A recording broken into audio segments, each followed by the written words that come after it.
discussed last time that that was unenforceable. So, thank you very much. We ask you to deny this rezoning request. All right, do we want to go the extra 30 seconds? Yes. Okay.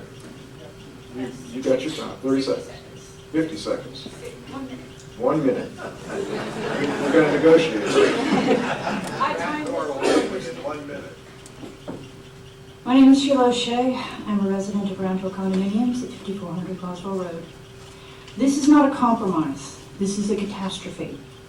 Cutting down existing trees in order to make room for cars is absolutely unacceptable. Lowering the self-imposed occupancy limit only increases the likelihood that our resources will be wasted on enforcement of those limits. The mere fact that the petitioner requires so many variances in order to even attempt to resolve these issues is just further evidence that it will not work. If they are truly in need of as much space as they claim, the matter should have been settled 4 years ago when they were seeking a new location in the first place. Clearly, they bought the wrong building. The number of concessions needed to make it the right one for them would be devastating for the surrounding area. The clearest choice, just as it was the last time this was before you, is to recommend denial. Thank you. Thank you. Linda, what's the time now the applicant has with his balance plus the 6 minutes? 9:46. Thank you. It's got to be more than that. Is that, Went up to 8 with the 5 and plus another minute.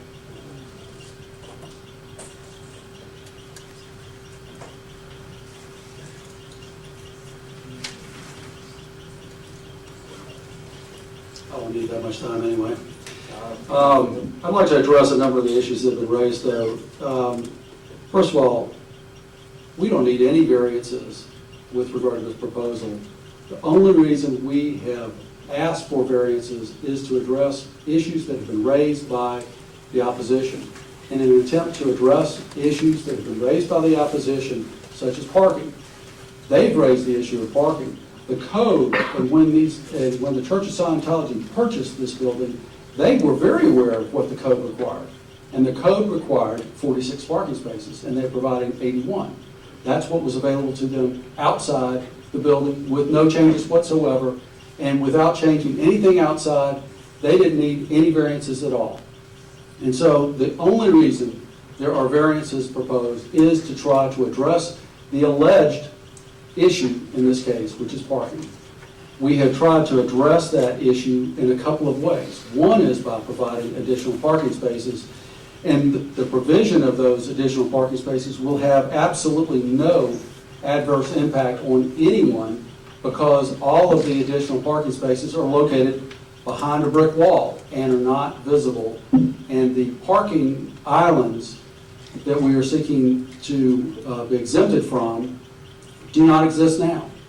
So if this application is denied, they won't exist.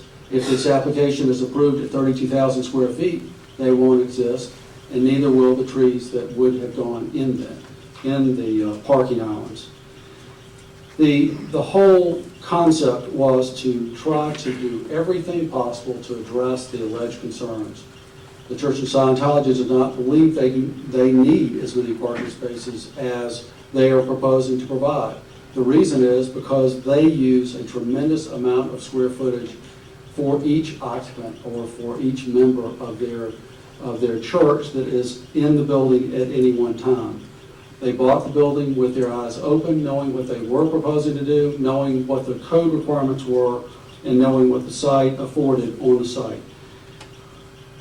The issue with regard to parking is a false one, because we are providing 111 parking spaces for an occupancy of 170 people.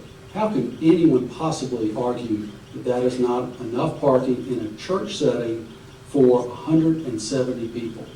You've got many other churches, and I did an informal survey yesterday calling around, that have substantially more higher occupancy loads. Lutheran Church of the Apostle has they're building a 450-seat sanctuary. They have 129 spaces to serve that. And they provide Sunday school at the same time as they occupy the chapel. Dunwoody Community Church also has a large occupancy with only occupancy of 450 or 500 people, and with 174 parking spaces. What you can't do is you can't enforce one regulation as it relates to one church and another regulation as it relates to another church.